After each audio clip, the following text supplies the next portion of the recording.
Hi, this is Phyllis Levitt. I'm the author of America in Therapy, A New Approach to Hope and Healing for a Nation in Crisis.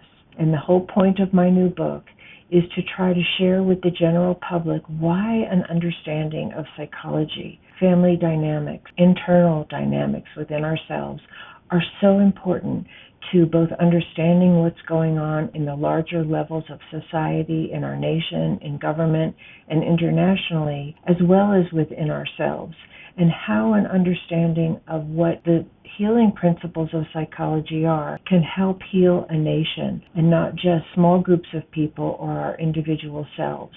So I want to give you a soundbite today that I hope will make an impression. One of the things that I've learned from being a family therapist for so many years, and whether you're working with an individual or a family or a couple, you're always working with the family dynamics that help condition each of our beliefs, our behaviors, our thought patterns, and our feeling life. And so we look deeply into our origins to understand our present behaviors, and especially, of course, those things in our lives that aren't working well. And I think we can all agree, or at least I hope we can, that there are many things in our country today that aren't working well. And could we use the best of what we know from psychology and our understanding of individual and family dynamics to help unravel what's going on in our country and bring us onto a more healing path, a path where we're listening, where we're committed to nonviolence, and actually working out our differences for the good of the individual and the common good. Because what we know in the world of psychology is when we look at a family, we're looking at that balance between what's good for each individual and what's good for the family as a whole, and how can we work to have a dialogue and an understanding that can keep that balance alive so that individuals don't suffer in the face of what some people have decided is good for the family, or that the family falls apart because the individual needs of certain people take up all the space. So today I just want to give you one soundbite on what I've learned as a psychotherapist of over 34 years, and that is this. And let me just say this. I think most of us today are familiar with the term intergenerational trauma.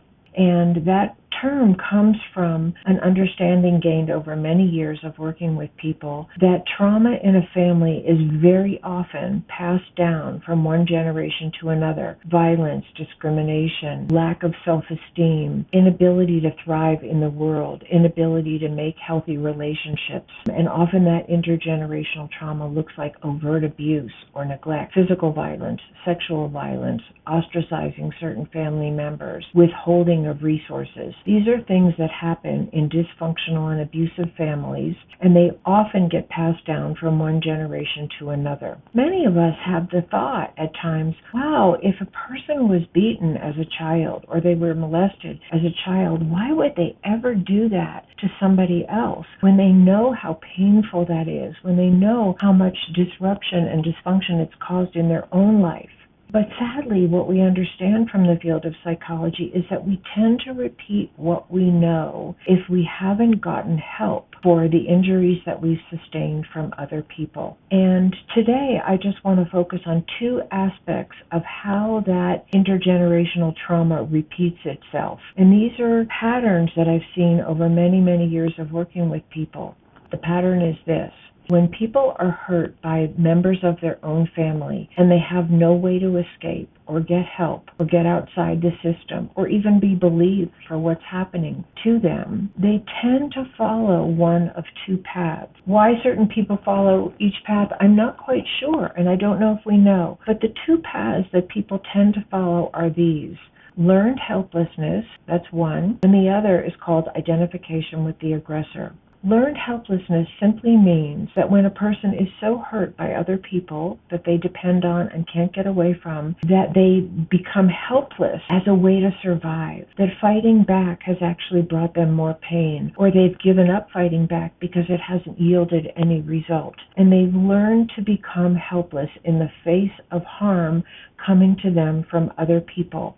And unfortunately, for many people, they take that pattern of survival with them into adulthood. So if their main coping mechanism with harm from other people is to become helpless, they often stay helpless and powerless in their adult lives in the face of further assault or harm from other people. And we all know stories of parents who have been unable to protect their children, have not even tried to protect their children from an abusive partner or an abusive other in the family. And it's not because they're bad people, and it's not because they're deficient. It's because something in them freezes in the face of violence as a way to survive. And that mechanism is alive and well in their unconscious, and it takes over in the face of overt harm from other people.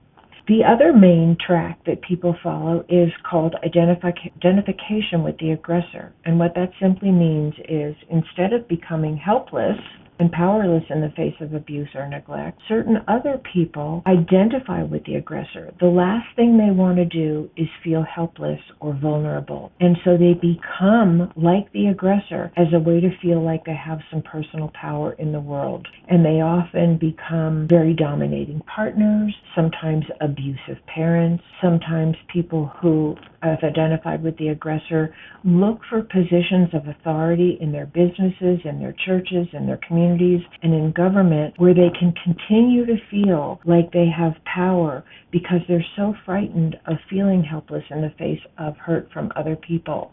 And these two tendencies, identification with the aggressor and learned helplessness, are very dangerous if those patterns are not interrupted and people, whatever mode they've chosen to survive, and it's usually completely unconscious, if they don't get a way to heal the original wound so they can interrupt the pattern of their dysfunctional coping mechanisms in their adult lives.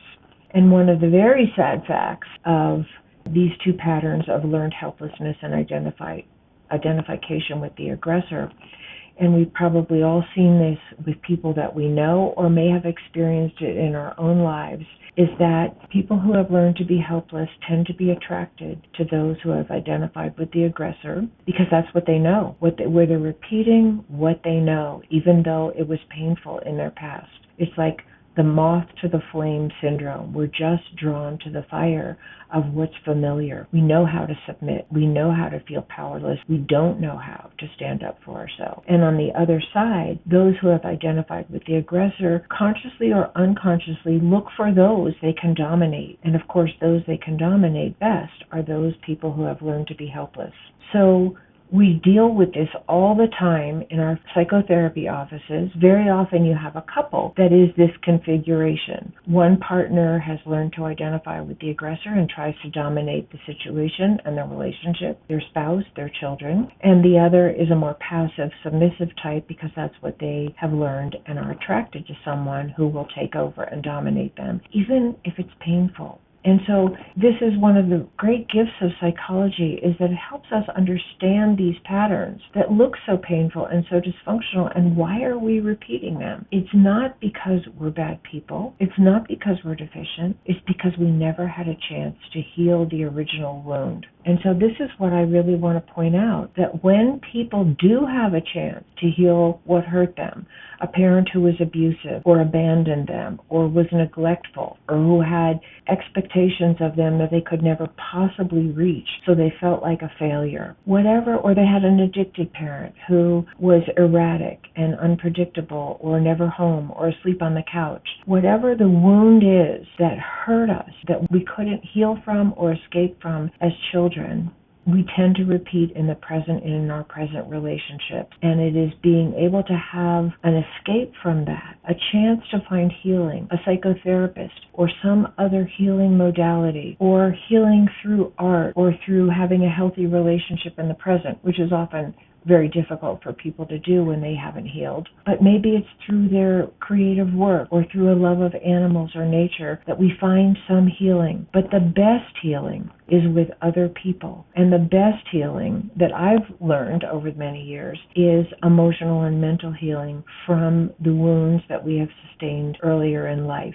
what I have found, and I'll just say this in a nutshell, and then we can talk about this more in other talk, is that when people have a chance to go back and find that child that felt helpless, that felt overwhelmed, who blamed themselves for the terrible things that happened to them or the dysfunctional messages they got, it might not have been beating. It might have been, you're a loser, or you'll never amount to anything, or you're fat, or you're stupid. More people get these kinds of messages in their homes than most of us know.